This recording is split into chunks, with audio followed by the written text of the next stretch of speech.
Benim yaralanmır, benim boşalanmır. Gözüm bilen gördüm. Vakıl başka kızak. Kadir.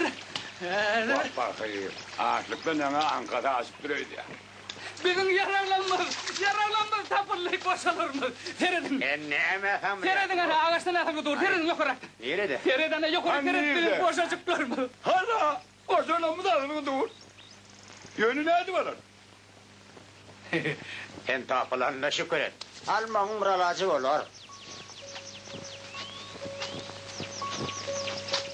Boşura, kuluğumu kopardın o. Ay, kuluğumu basma. Neme şaka dayan. Ay ne mi diyeceksin aç valla? Duruyla bak bu ne mi? Ne yukarı gitme ama Volkan o. Mesela dur ahır. Ay. Hani ben bir ayağımı gerdenim koyayım.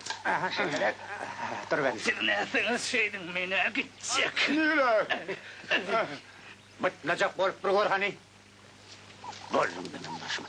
Ay ne mi tuğlu ne o? Durdu da seni ısıtma tutacağım o. Ay ne ilaç boşsun ne ilaç o. Ya çıksaydın.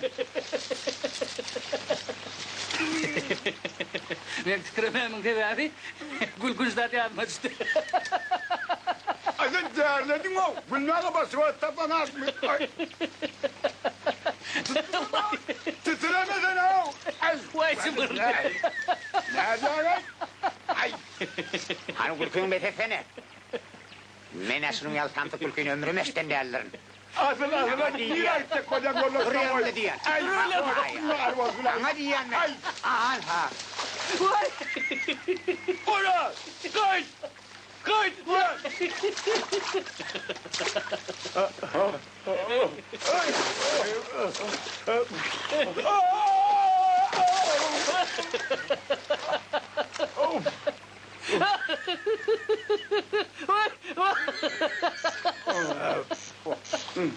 Şu meşik karın sebebi bir iri bir çelek olur.